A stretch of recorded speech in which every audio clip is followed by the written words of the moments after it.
अस्सलाम वालेकुम दोस्तों, उम्मीद है कि आप लोग सब खैरियत से होंगे और खुश होंगे। दोस्तों, आज आप लोगों के लिए एक बहुत बेहतरीन सा वीडियो लेकर आए हैं। एक हिंदू लड़की पंडित से बहुत अजीब सा सवाल करती है। दोस्तों, क्या सवाल करती है आइए वीडियो में जान पाते हैं। और हाँ, पंडित ने लड़की का क्या जवाब दिया तो आइए देखते हैं। दोस्तों, इसी बारे में डॉक्टर जाकिर नायक का बहुत बेहतरीन सा बयान है। दोस्तों, वीडियो को मिस ना करें, वीडियो को आखिर तक देखिए ताकि आपको पूरा मालूमात हासिल हो सके। और हाँ दोस्तों, वीडियो को लाइक करें, चैनल को सब्सक्राइब करें।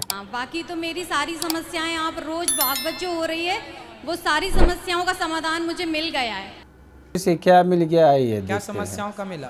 सर गुरुजी, वो जो रोज की आप बताते हैं ना कि दुखी क्यों रहते हैं, घर की क्या समस्याएं हैं, दुख और गम जो है पंडित के हाथ में नहीं होता, जिसके बारे में आपने बहुत अच्छे से पूरा बताया है। तो अब मेरा पर्सनली कोई क्वेश्चन नहीं है। खुश रहे। आदाब, सलाम वालेकुम। वालेकुम सलाम। मेरा नाम विजय कुमार बुत्रा, मैं किशनगंज का निवासी हूँ एंड यहाँ पर एक मेरी रेजिन की इंडस्ट्री है। By profession I am an entrepreneur. माशाल्लाह। ऐसा है, आपके विषय में मैंने आपकी तकरीरें काफ़ी टीवी पर भी देखी है, पीस टीवी पर कलकत्ते में, और हमने ऐसा पाया है कि आप इस्लाम के अलावा हिंदू शास्त्रों में भी आपकी बहुत बड़ी आस्था और बहुत बड़ी रुचि रखते हैं। मेरे में ये जानने की उत्सुकता है कि आपकी ये उत्सुकता हिंदू शास्त्र के प्रति कब आई और क्यों आई, इसके विषय में मुझे आपसे थोड़ा जवाब। भाई साहब का सवाल है कि उन्होंने मुझे टीवी पे कलकत्ता में कई बार देखा है और ये जाना है कि इस्लाम के अलावा मैं दीगर मज़ाहिब के बारे में बात करता हूँ और हिंदू धार्मिक किताबों के बारे में भी मैं इल्म रखता हूँ। तो ये पूछना चाहते ये ख्वाहिश कब आई और कैसे आई। मैं जब मेरा मेडिकल कॉलेज में था तो मैं मुतासिर हुआ एक शख्स जिनका नाम था शेख अहमद दीदार। वो साउथ अफ्रीका के थे और वो इस्लाम और ईसाई मजहब पे महारत रखते थे। जब उनकी तकरीर सुना तो मैं उनसे मुतासिर हुआ और मैंने कुरान और बाइबल का अल्हम्दुलिल्लाह इल्म हासिल किया। तो सबसे पहले मैंने इल्म हासिल किया बाइबल के बारे में, इस्लाम और ईसाईयत के बारे में। और जब मैं उनसे मिला उन्होंने कहा कि इस्लाम और ईसाईयत पे कई लोग तकरीर कर चुके और कई किताबें लिख चुके, लेकिन हिंदू मजहब और इस्लाम के बारे में वो चंद किताबें हैं। उन्होंने दरखास्त की कि बेटा ईसाईयत के अलावा दिगर मज़ाहिब के बारे में आप मुताला कीजिए और उनको भी पैगाम पहुंचाइए। और जब कुरान मजीद की मैंने आयत पढ़ी, कुरान मजीद में अल्लाह ताला ईश्वर कहते हैं सूरह अल इमरान में सूरह नंबर 3 आयत नंबर 64 में, तालौ इला कलिमतिन सवाइन बैना बैनकुम, आओ हम उस बात की तरफ जो आप और हम में यकसा है। सबसे पहली बात क्या है? अल्लाह नाबुदा इल्लल्लाह, कि हम सिर्फ एक ईश्वर की इबादत करें। वला नुश्रिका भी शैअन, कि हम आपस में किसी को शरीक न करें। वला यत्तखिज़ बादुन बादन अरबाबन मिनल्लाह, कि हम आपस में किसी को रब न कहे। फ़इन तवल्लो, अगर वो न माने, फ़क़ुलू अशहदु बिअन्ना मुस्लिमून, आप शहादत दो कि आप मुस्लिम हैं। तो जब मैंने कुरान मजीद की आयत पढ़ी जिसमें लिखा है कि जब भी आप गैरों से बात करते हैं तो उस बात की तरफ आओ जो उनमें और हम में यकसा है, और मजहबी किताब में यकसानियत भी है, डिफरेंसेस भी है। तो मैं कहता हूं कि कम से कम यकसानियत के ऊपर तो हम अमल करें, जो डिफरेंसेस है वो कल डिस्कस करेंगे। डिफरेंसेस तो है, मैं ये नहीं कहता डिफरेंसेस नहीं है, लेकिन जो यकसानियत है, जो आपकी किताब धार्मिक किताब और हमारी किताब में यकसा है, तो कम से कम उसके ऊपर तो अमल करें। तो ये सोच लेके शेख दीदार से मुतासिर होके और कुरान मजीद की आयत सूरह नंबर 3 आयत नंबर 64, जब मैं मेडिकल कॉलेज में था मैंने शुरू किया ये मेरा मिशन। और फिर मैंने तहकीक करने लगा। ईसाईयत मजहब का तो इतने अच्छे से मुताला किया था शेख अहमद दीदार ने कि मुझे ज़्यादा तहकीक करने की ज़रूरत नहीं पड़ी, लेकिन मैं तहकीक शुरू किया हिंदू मजहब के बारे में। फिर मैंने हिंदू विद्वान की स्कॉलर्स की किताबें पढ़ने लगी और ढूंढने लगा क्या यकसा है। कि सबसे पहली बात है अल्लाह नाबुदा इल्लल्लाह, कि हम सिर्फ एक ईश्वर, एक भगवान, एक अल्लाह की इबादत करें। तो जब कुरान मजीद में लिखा है कि यकसानियत में सबसे अहम है कि एक खुदा, तो मैं ढूंढने लगा कि हिंदू मजहब की किताब में खुदा के बारे में क्या लिखा है। जब पढ़ने लगा तो मुख्तलिफ किताबें थे, मुख्तलिफ स्कॉलर्स थे। मुख्तलिफ स्कॉलर्स को पढ़ने के बाद पता चला कि एक होता है कि मजहब को जानना किताबों के जरिए और एक मजहब के मानने वालों के जरिए। कभी भी मजहब को जानने के लिए मजहब के मानने वालों को मत देखो, हो सकता है वो मानने वाले खुद नहीं जानते कि उनका मजहब क्या कहता है। तो मजहब को जानने के लिए सबसे बेहतरीन तरीका है कि मजहब की किताबों का मुताला करें। तो मैंने हिंदू मजहब की किताबों का मुताला करना शुरू किया, वेद का, उपनिषद का, भगवद गीता का, रामायण का, महाभारत का। जब मुताला करने लगा तो आमतौर पर जब हम पूछते हैं हिंदू से, सबसे पहली बात कि मैं एक ईश्वर में माने। आम हिंदू से पूछते हैं कि कितने भगवान में आप मानते हैं, तो कुछ हिंदू कहेंगे 3, कुछ कहेंगे 100, कुछ कहेंगे 1000, कुछ कहेंगे 33 करोड़। लेकिन अगर आप एक विद्वान हिंदू से पूछेंगे जो अपने हिंदू मजहब का मुताला कर चुका है, मजहबी किताबों का मुताला कर चुका है, वेद पढ़ चुका है, तो वो कहेगा कि हिंदुओं को सिर्फ एक खुदा में मानना चाहिए। लेकिन आम हिंदू मानता है फिलॉसफी जिसे कहते हैं पैंथियज्म। आम हिंदू कहता है कि सब कुछ खुदा है, पेड़ खुदा है, चांद खुदा है, सूरज खुदा है, इंसान खुदा है, सांप खुदा है। हम मुसलमान कहते हैं सब कुछ खुदा का है, पेड़ खुदा का है, चांद खुदा का है, सूरज खुदा का है, इंसान खुदा का है, सांप खुदा का है। तो ये अहम फर्क है आम हिंदू और आम मुसलमान में। आम हिंदू कहता है सब कुछ खुदा है, हम मुसलमान कहते हैं सब कुछ खुदा का है। तो ये फर्क है सिर्फ का। अगर ये का के फर्क को मिटा ले तो हम हिंदू और मुसलमान एक हो जाएंगे। कैसा करना चाहिए? ताला कलिमतिन सवाइन बैना बैनकुम, आओ उस बात की तरफ जो आप और हम में यकसा है। तो जब मैं हिंदू मजहब की किताबों का मुताला करने लगा तो एक अहम किताब का नाम है उपनिषद।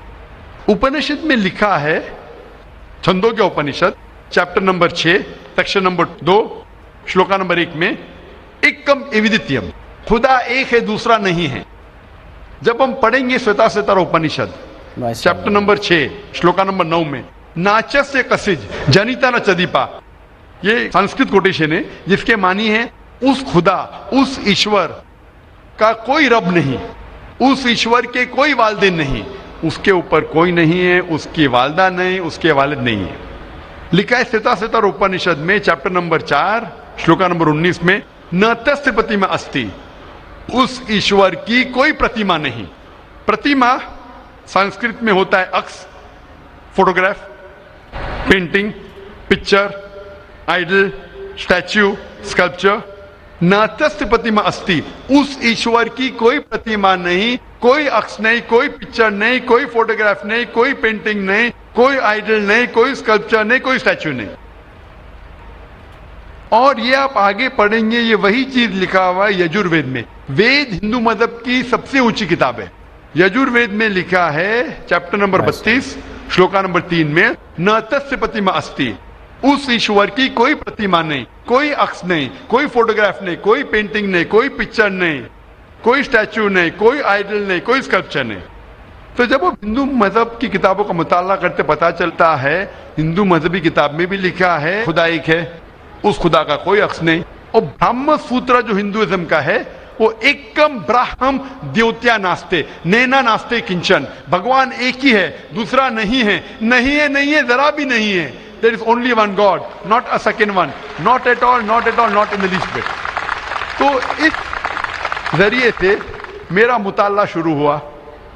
सबसे पहले तहकीक करने लगा मैं कि हिंदू मजहब की किताब में ईश्वर का क्या जिक्र है, भगवान का क्या जिक्र है। और पता चला जिस तरीके से कुरान मजिद में लिखा है खुदा एक है, वही लिखा है हिंदू मजहबी किताब में। जिस तरीके कुरान में लिखा है उसका कोई अक्स नहीं, वही लिखा है हिंदू मजहब में। जिस तरीके से कुरान मजिद में लिखा है ना वो किसी से जना है ना किसी को जनता है, वही चीज लिखी हिंदू मजहबी किताब में।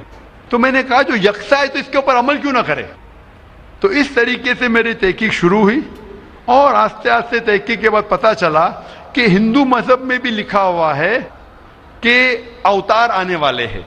अवतार लोग समझते हैं कि भगवान एक इंसान का रूप लेता है, ये एक मानी है, लेकिन सही मानी है संस्कृत में मतलब भगवान खुद नहीं, भगवान किसी को भेजता है।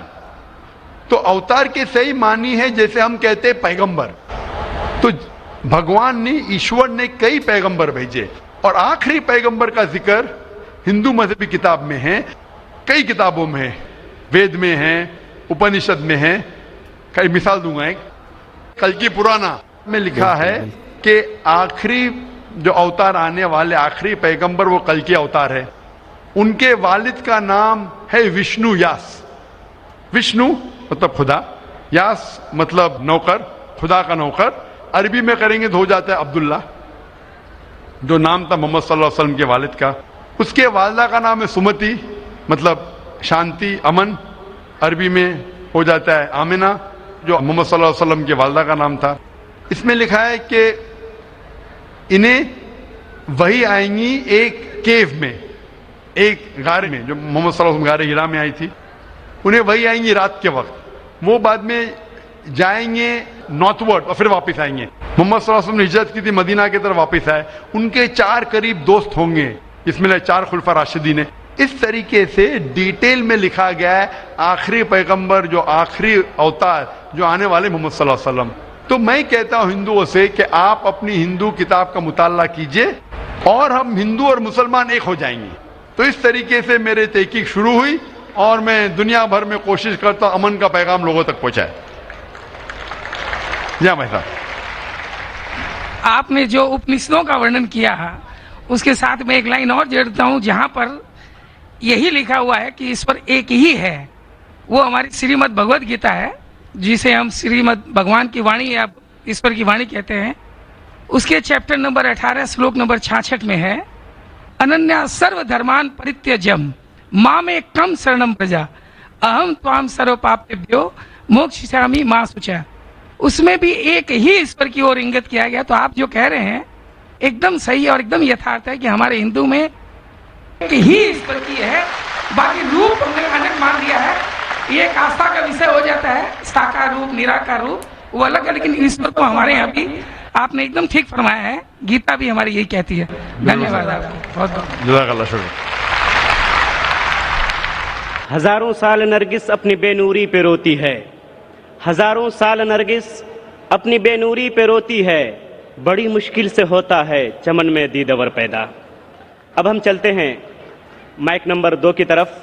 वहां पर अगर कोई गैर मुस्लिम भाई मौजूद हैं और उनके जहन में कोई सवाल है तो सवाल कर सकते हैं। माइक नंबर 2 से। My name is Pintu Demna. I am from Malda and I am a student of AMA. So I just want to know what is the difference between Kaaba and Kashi. Will you explain me as your kind? भाई साहब ने सवाल किया है कि काबा और काशी में फर्क क्या है। काबा और काशी में फर्क क्या है। काबा कुरान मजीद में अल्लाह सुब्हानहू व तआला फरमाते सूरह अल इमरान में सूरह नंबर 3 कि काबा अल्लाह सुब्हानहू व तआला का सबसे पहला घर, जिसे कहा गया बक्का। और अल्लाह ताला फरमाते सूरह बकरा में सूरह नंबर 2 आयत नंबर 144 में कि आप जिधर भी हो काबा की तरफ मुंह करो, मस्जिद हरम की तरफ मुंह करो और आप नमाज पढ़ो। तो काबा हमारे मुसलमान के लिए किबला है, एक दिशा है जिसकी तरफ हम देख के अल्लाह सुब्हानहू तआला की इबादत करते हैं। और इसका जिक्र कुरान मजीद में है। काबा हमारे लिए किबला है। कोई भी मुसलमान काबा को नहीं पूछता है, लेकिन काबा किबला है, दिशा है। यकसानियत के लिए हम काबा की तरफ मुंह करके अल्लाह सुब्हानहू तआला की इबादत करते हैं। काशी एक तीर्थ की जगह है जो हिंदू मजहब की किताब में है, लेकिन जब आप कुरान मजीद पढ़ेंगे या अल्लाह के रसूल की हदीस पढ़ेंगे, काशी का जिक्र किधर भी कुरान मजीद में नहीं है, ना ही कोई अल्लाह के रसूल की हदीस में है। लेकिन आप जब वेद पढ़ेंगे, वेद में काबा का जिक्र है, वेद में काबा का जिक्र है। लिखा है ऋग्वेद में जिल्द नंबर 3 में लिखा है क्या तीर्थ की एक जगह, तीर्थ मतलब जिस जगह खुदा की इबादत की जाती है, तीर्थ की एक जगह है वो काबा। तो काबा का जिक्र हिंदू मजहबी किताब में भी है, कुरान में भी है और बाइबल में भी है। बाइबल में लिखा है बुक ऑफ साम्स में chapter number 84 verse number 2 to 6 में लिखा है, blessed are those people who visit the valley of Baca. तो बाइबल में भी काबा का जिक्र है, हिंदू मजहबी किताब में भी काबा का जिक्र है, और कुरान में इस्लाम की मजहबी किताब में भी जिक्र है। तो अगर हम यकसानियत पे जाएंगे, जो कॉमन है उसे लेंगे, तो काबा सिर्फ कॉमन है तीनों मजहबी किताबों में, और मजहबी किताबों में भी लिखा है। तो जब आप लेंगे तालव इला कलिमतिन सवाइन बैना बैनकुम, आओ हम उस बात की तरफ जो आप और हम में यकसा है, तो काबा में यकसानियत मिलती है, लेकिन काशी में नहीं। काशी का जिक्र सिर्फ हिंदू मजहबी किताब में है।